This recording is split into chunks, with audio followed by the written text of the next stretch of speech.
Akkam jirtu kabajamtoota daawwattoota koo bakka jirtanitti nagaan koo isin haa qabu jechaa ani Lataa Labataa YouTube channel Elite Teekraa. Egaan guyyaa irraa kanas qophii biraa qabadhee isin dhufeera. Guyyaa irraa kan immoo aappii ajaa'ibaa ta'e tokko isin qabadhee dhufeera jechuudha.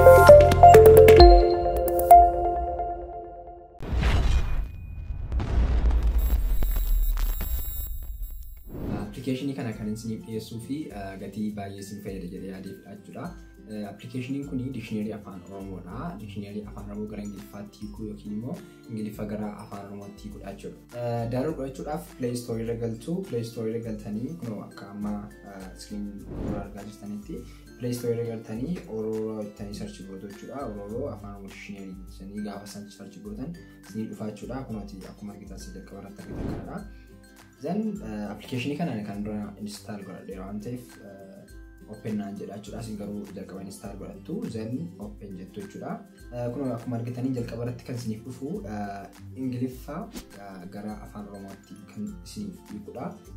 Yoo jijjiiruu barbaadan irruma keessatti kilik gootanii immoo afaan Oromoo gara Ingiliffaatti jijjiiruu dandeessu jechuudha. Fakkeenyaaf amma jecha baay'ee keessa jira Ingiliffaa kana keessa ilaalle jechuudha.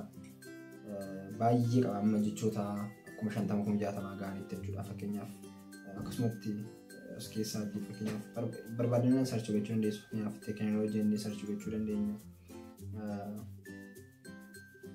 Teekinooloojii kan jedhu teekinooloojii afaan Oromootiinis nuuf kaa'a. Zelachiitii immoo Ingiliffaanis definition isaa nuuf kaa'a jechuudha. Baay'ee kan isin ajaa'ibu normally jechoota Ingiliffaallee ni search gochuu hin dandeenya jechuudha. Dictionary biraa dhaxanii barbaadu isin gaafatu jechuudha. Ofii isaatiin kun ofirraatti waan qabuufi irra keessatti afaan Oromoo isaas ni kaa'a. Gajalaalatti immoo Ingiliffaan isiniif kaa'a jechuudha. Hangaraa keessanii search gootanii baafachuu dandeessu as keessaatti akka barbaadanitti jechuudha. Fakkeenyaaf abroad kan jedhu kan aan click godhee biyya alaa biyya bakkeedhe achi immoo gajalaa isaatti immoo Ingiliffaan isiniif kaa'a jechuudha.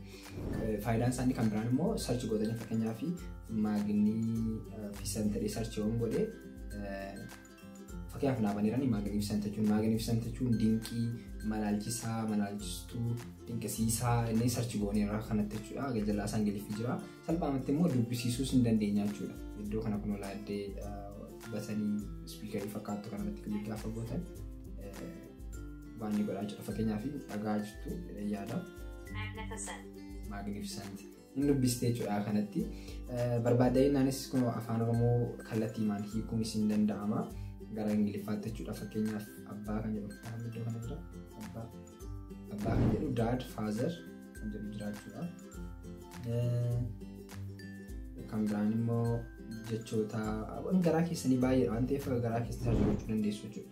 Almost fayyadamaan ture gara ji'a tokko ji'a lamaa fi jechoota ani achirra barbaacha dhaqee dhabe baay'een isaan jiru. Jechoota baay'ee of keessaa gatii qabuuf jechoota baay'ee keessaa dhabdan jechuudha.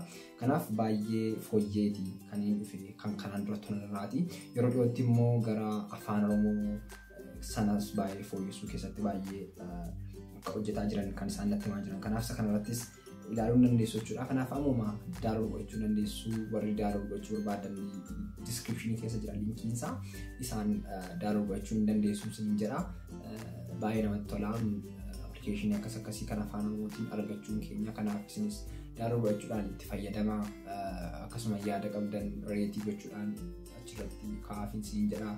Egaa application kun baay'ee isin fayyada jedhee jechuudha. Kan gara keessanitti dhiyeessee amma maatiin hordofuu keessaniif baay'ee galatoomaa isin jedha. Namoonni yeroo jalqabaatiif gara chaanaalii kootti dhuftan subscribe gochuudhaan gara maatii Elite Teekitti dabalamaa isin jedha. Yaada qabdan immoo komentii keessatti naaf barreessaa. Baay'ee isin jaalladha. Lataan ture nagaatti.